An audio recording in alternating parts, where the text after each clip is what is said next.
Hello student, आपका हमारे channel में बहुत बहुत स्वागत है। तो स्टूडेंट, आज हम लेकर आए हैं रैदास के पदों की व्याख्या। सबसे पहले हम इसे समझते हैं, पहले पढ़ लेते हैं। अब कैसे छूटे राम रट लागी, प्रभु जी तुम चंदन हम पानी, जाकी अंग अंग बास समानी, प्रभु जी तुम घन बन हम मोरा, जैसे चितवत चंद चकोरा, प्रभु जी तुम दीपक हम बाती, जाकी जोत बरे दिन राती, प्रभु जी तुम मोती हम धागा, जैसे सोने मिलत सुहागा, प्रभु जी तुम स्वामी हम दासा, ऐसे भक्ति करे रैदासा। तो ईशन पहला पद ये है। अब हम इसकी व्याख्या को देखते हैं। तो आपको व्याख्या किस तरीके से लिखनी है, यहाँ सब हमने प्रस्तुत की है।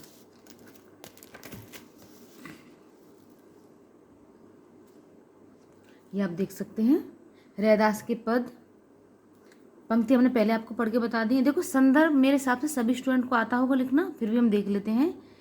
प्रस्तुत पद संत रैदास द्वारा रचित हैं। इसमें कवि ने भक्त और भगवान के अटूट संबंध का वर्णन किया है। यहाँ वैसे तो संदर्भ में यही बताते हैं कि यह जो पंक्तियाँ कहाँ से ली गई हैं और इसके कवि कौन हैं। इसके साथ साथ हमने एक लाइन में ये भी बता दिया कि इस पूरे पैराग्राफ में किस बात का वर्णन हुआ है। चलिए प्रसंग समझते हैं। कवि कहते हैं कि उनके मन में प्रभु के नाम की जो रट लग गई है, अर्थात वह प्रभु का स्मरण दिन रात प्रति सेकंड करते रहते हैं, वह अब कभी छूट नहीं सकती। उन्होंने विभिन्न उदाहरणों के माध्यम से ईश्वर के प्रति अपनी अनन्य भक्ति प्रकट की है। ये इसका प्रसंग हो गया। अब देखिए व्याख्या देखते हैं।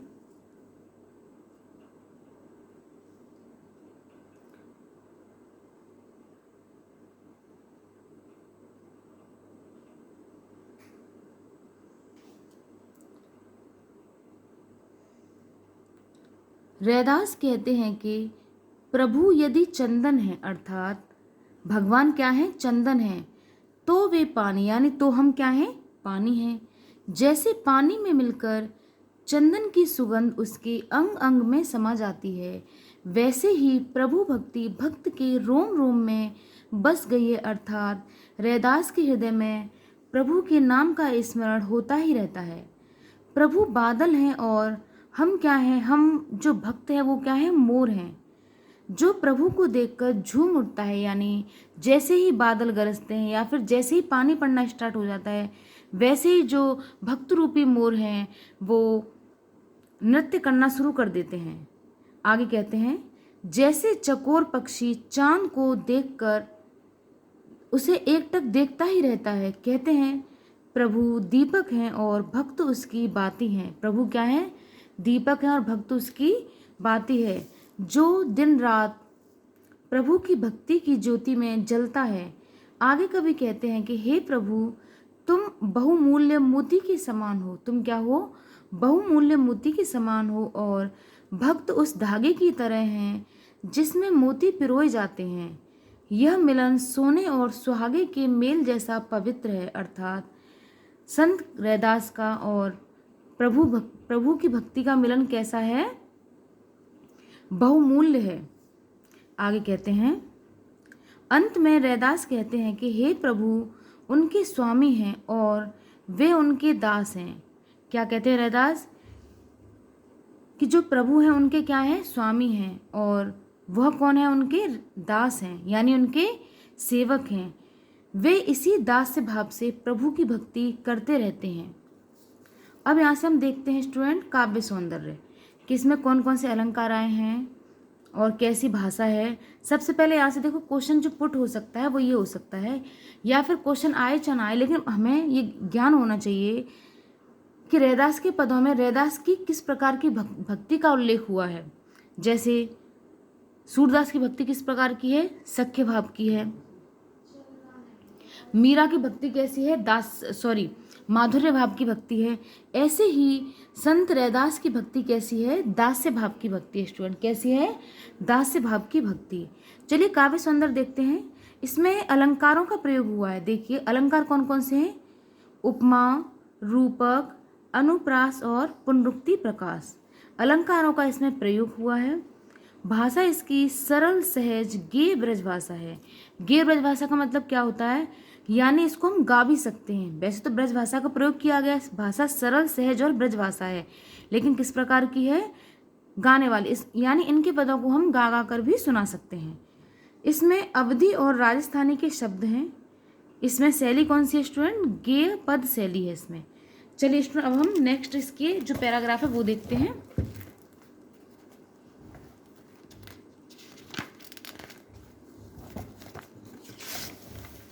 चलिए आगे संत कबीर रैदास कहते हैं, जो तुम तोरो नाम में नाही तोरो, तुम सो तोरे कवन सो जोरो, तीरथ बरत न करूं अंदेशा, तुम्हारे चरण कमल एक भरोसा, जहाँ जहाँ जाओ तुम्हारी पूजा, तुम सा देव और नहीं दूजा, मैं अपनो मन हरि से जोरो, हरि सो जोर सवन सो तोरो, सभी पहन तुम्हारी आशा, मन क्रम वचन कहे रैदासा। तो चलिए स्टूडेंट इसकी व्याख्या देखते हैं हम। पद नंबर 2 आपके सामने है, ये आप नोट भी कर सकते हैं, समझ भी सकते हैं। चलिए इसका प्रसंग देखते हैं स्टूडेंट। इस पद में रैदास जी ने ईश्वर के प्रति अपने अडिग विश्वास और समर्पण को व्यक्त किया है।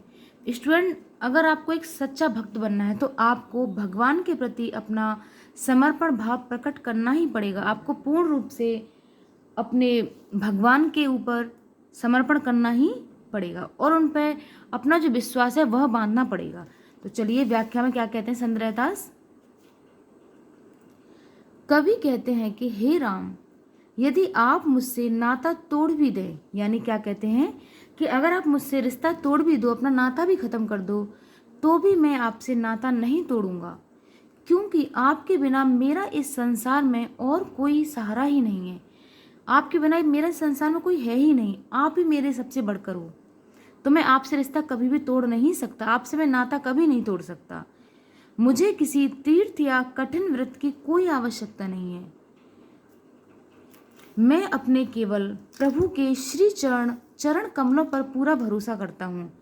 वे आगे कहते हैं कि मैं जहाँ भी जाता हूँ मुझे आपकी ही सत्ता और पूजा दिखाई देती है, यानी हर जगह मुझको आपका ही स्मरण होता है।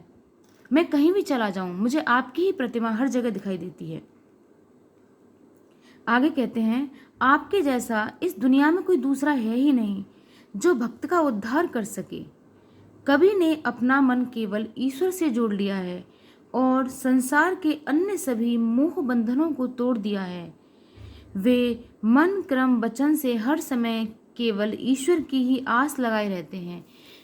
कहने का मतलब ये है कि संत रैदास पूर्ण रूप से भगवान के श्री कमल चरणों पर ही आश्रित है। वह ये भी कहते हैं कि उन्होंने इस संसार के सारे बंधनों को तोड़ दिया है, वह सबसे दूर हो गए हैं और उन्होंने सिर्फ भगवान से ही अपना नाता जोड़ लिया है। और वे कहते हैं कि मन क्रम और वचन से हर समय केवल ईश्वर की ही आस लगाए रहते हैं, उन्हें और किसी की आस नहीं है। अब इसका काव्य सौंदर्य देखते हैं स्टूडेंट। इसमें अलंकार, अनुप्रास, रूपक, पुनरुक्ति, प्रकाश अलंकारों का इसमें प्रयोग हुआ है। अगर इसमें रस की बात आ जाए तो इसमें भक्ति रस है। भक्ति रस के साथ साथ स्टूडेंट इसमें शांत रस का भी प्रयोग किया गया। अगर आपसे पूछे प्रस्तुत पद में किस रस का प्रयोग किया गया तो आप क्या बोलोगे, भक्ति रस और शांत रस। अलंकार आपको दिख ही रहे हैं यहाँ पे, देखिए अनुप्रास, रूपक और पुनरुक्ति, प्रकाश। आगे कवि कहते हैं, इस पद में आडंबर तीर्थ व्रत का विरोध करते हुए कहते हैं कि केवल मन की पवित्रता और पूर्ण समर्पण पर बल दिया गया है। रैदास के अनुसार वह कहते हैं कि हम तीर्थ करने जा रहे हैं लेकिन मन में हमारे छल कपट है तो भगवान हमसे कभी भी खुश नहीं हो सकते। भगवान हमारे मन की पवित्रता को देखते हैं, हमारे समर्पण को देखते हैं, हमारे विश्वास को देखते हैं कि एक भक्त का भगवान के प्रति क्या समर्पण है, क्या विश्वास है। तो स्टूडेंट अब हमने रैदास के 2 पदों की व्याख्या देख ली है।